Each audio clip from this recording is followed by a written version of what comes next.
تفسیر القرآن آج کا سبق سورۃ الحجر آیت نمبر 66 سے 71 تک۔ اعوذ باللہ من الشیطان الرجیم، بسم اللہ الرحمن الرحیم۔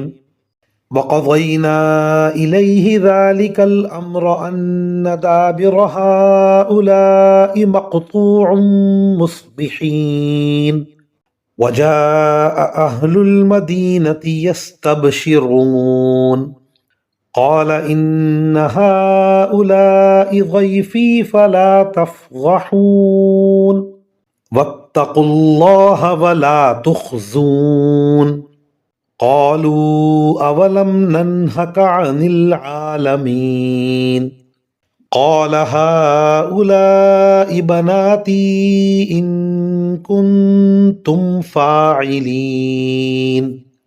ترجمہ۔ اور اس طرح ہم نے لوط تک اپنا یہ فیصلہ پہنچا دیا کہ صبح ہوتے ہی ان لوگوں کی جڑ کاٹ کر رکھ دی جائے گی، اور شہر والے خوشی مناتے ہوئے لوط کے پاس آ پہنچے۔ لوط نے ان سے کہا کہ یہ لوگ میرے مہمان ہیں، لہٰذا مجھے رسوا نہ کرو، اور اللہ سے ڈرو اور مجھے ذلیل نہ کرو۔ کہنے لگے، کیا ہم نے آپ کو پہلے ہی دنیا جہان کے لوگوں کو مہمان بنانے سے منع نہیں کر رکھا تھا؟ لوط نے کہا، اگر تم میرے کہنے پر عمل کرو تو میری یہ بیٹیاں جو تمہارے نکاح میں ہیں تمہارے پاس موجود ہی ہیں۔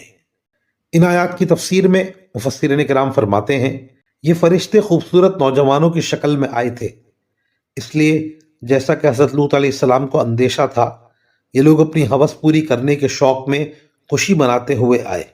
کسی نبی کی امت میں جتنی عورتیں ہوتی ہیں وہ اس نبی کی روحانی بیٹیاں ہوتی ہیں۔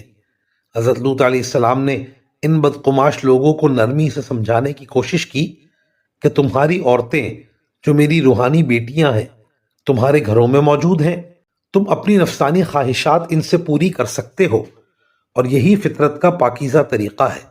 وآخر دعوانا ان الحمد للہ رب العالمین۔